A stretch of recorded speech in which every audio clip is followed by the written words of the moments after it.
Hey everyone, Reid Henrichs of Valor Ridge. We're going to talk about this video is if you got rounded handguards, some light mounting options. I've got a lot of questions about this, so I have you guys a couple of choices that you can use to help make your life a lot easier. Let's go ahead and get started.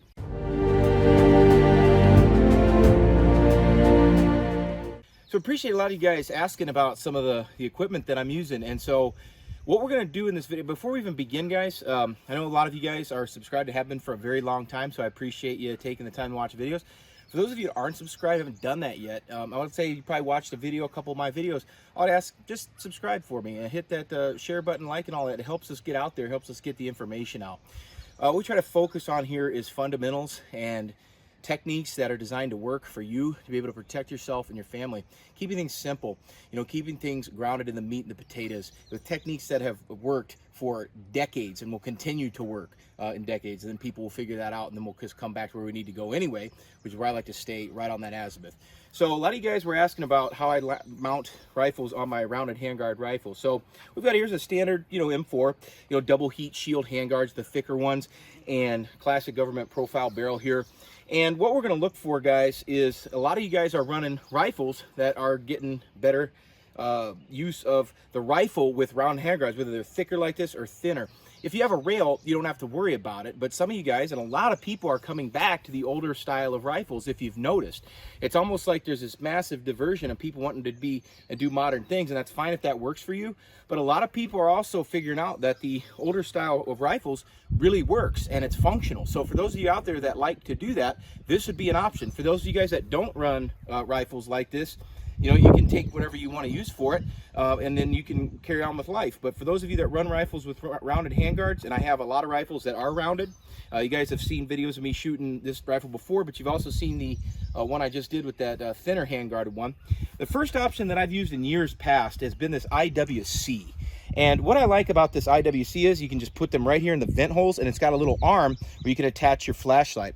I have links in the description box for all this stuff, especially my Surefire G2Xs here, the single output. Don't get the double, it's just going to annoy you and piss you off. Get the single output, push the button, light goes on, take your thumb off, light goes off. Pretty simple stuff, because we have other stuff to concern ourselves with, right?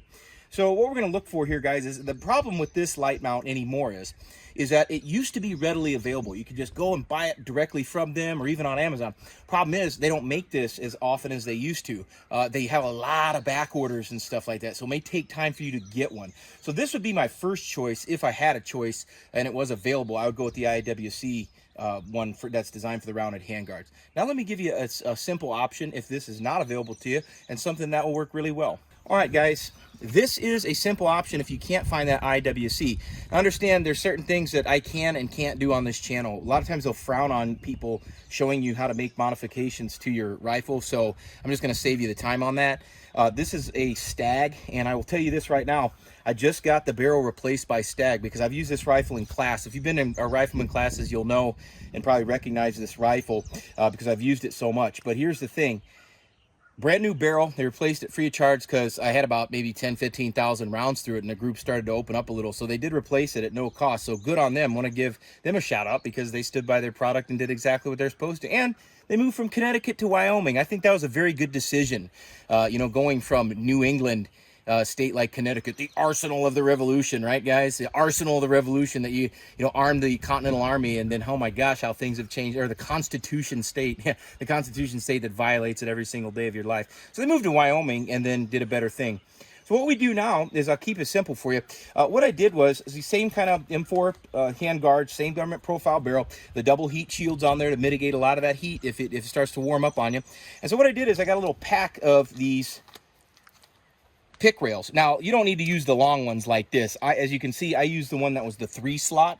I think you can get this whole pack for like maybe $10, $12, something like that. And it comes with all your mounting hardware. It comes with these little screws and then mounting brackets, and then it even comes with an Allen wrench. So what you're going to do is take your handguards off, remove the double heat shields, and then put that piece of that 3 slot pick rail and then screw it into these vent holes here, and that's what you can do. And so what you can see is, if you can see that little piece of pick rail underneath there, that's what I screwed to the handguards. And then what I did is I got this Magpul light mount and then just put that right on top of the pick rail. It's very sturdy, it doesn't move.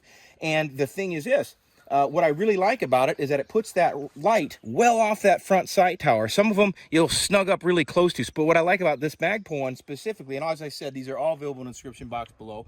What I like about this is that it doesn't even come close to touching that front sight tower. If it does, it could affect your rounds, could affect where your rounds are going. So we want to keep things very clear. And as you can see with this rifle, I've got my hand in the same place that it always does. My thumb goes to the same place it always does. And I've got a rifle that I can use across the board that works for me night and day. Now, I will warn you guys this. As I said, I've got links to the proper one. If you're a right-handed shooter, okay, make sure you get the...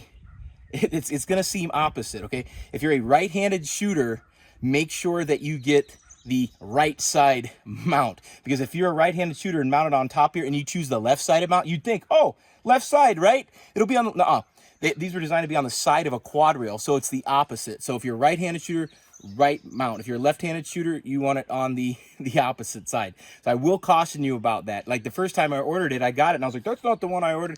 And then sure enough, you do enough reading, if you actually scroll through some stuff, then you figure it out. So as a right-handed shooter, mounting it on top, get the right-sided model. Okay, if you're a left-handed shooter, do the opposite of that. Okay, it's a nice warning. So that's it, guys. I know more and more people are choosing to go to these rounded handguard rifles because guess what? They work and they're comfortable. And I know a lot of you guys are asking questions about some of the stuff that I use.